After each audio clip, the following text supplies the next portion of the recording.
Assalamualaikum warahmatullahi wabarakatuh. Terima kasih untuk kesempatan telah diberikan oleh moderator. Di sini saya Starlin Safira akan menjawab pertanyaan dari Ibnu Arabi, yaitu apakah semua jenis asuransi halal? Jika tidak, jenis asuransi seperti apa yang diperbolehkan dalam Islam? Hukum asuransi dalam Islam sebenarnya tidaklah haram apabila mengacu pada aturan fatwa MUI dan Al-Quran. Namun pengelolaan asuransi tersebut haruslah berdasarkan prinsip-prinsip syariah. Jenis proteksi ini dikenal juga dengan istilah asuransi syariah. Sebagian ulama berpendapat bahwa asuransi memiliki manfaat untuk saling melindungi dan tolong-menolong antar sesama manusia yang bisa saja mengalami musibah tidak terduga. Selama dijalankan berlandaskan ajaran Islam, asuransi tentu saja diperbolehkan. Ada pula beberapa jenis asuransi yang diperbolehkan dalam Islam, seperti asuransi kesehatan syariah tafakul keluarga, asuransi kesehatan alians syariah, asuransi kesehatan AXA Mandiri Syariah, asuransi kesehatan syariah Manulife, dan lain sebagainya.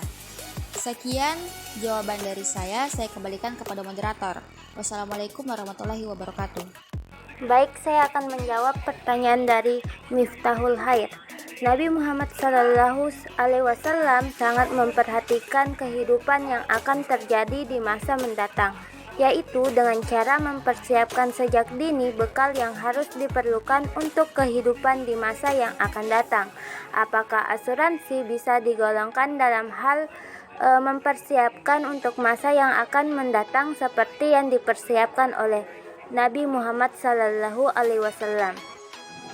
Rasulullah SAW pernah bersabda, lebih baik jika engkau meninggalkan anak-anak kamu ahli waris dalam keadaan kaya raya daripada meninggalkan mereka dalam keadaan miskin atau kelaparan yang meminta-minta kepada manusia lain.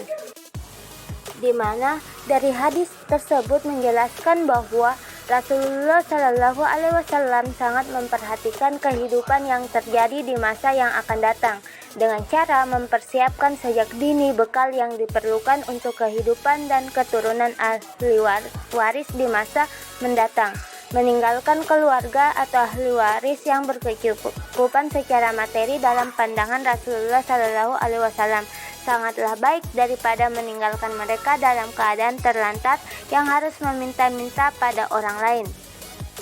Dan dapat diketahui bersama bahwa asuransi berasal dari bahasa Arab yang disebut dengan at-ta'min.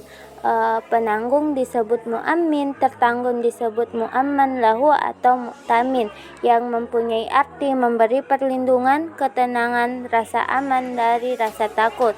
Dari pengertian tersebut dapat diartikan bahwa asuransi syariah ini sebagai salah satu bentuk persiapan diri, bentuk berupa persiapan diri, karena kita membayar sebuah premi kepada lembaga atau perusahaan asuransi.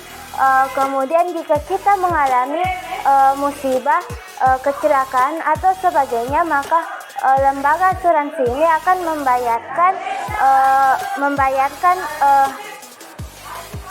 membayarkannya, sehingga dapat dikatakan bahwa asuransi ini sebagai salah satu persiapan diri di masa yang akan datang. Sekian dan terima kasih.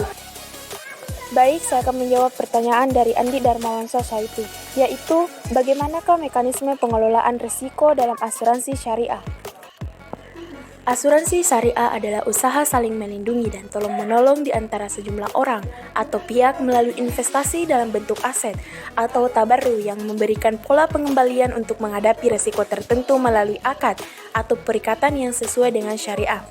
Fatwa Dewan Syariah Nasional Majelis Ulama Indonesia, dari pengertian tersebut terlihat bahwa pada asuransi syariah suatu risiko di atas secara bersama-sama dikenal dengan istilah ta'awun atau sharing of risk, yaitu prinsip hidup saling melindungi dan saling tolong-menolong yang didasari dengan dasar atau ukhuwah Islamiyah antara sesama anggota peserta asuransi syariah dalam menghadapi malapetaka.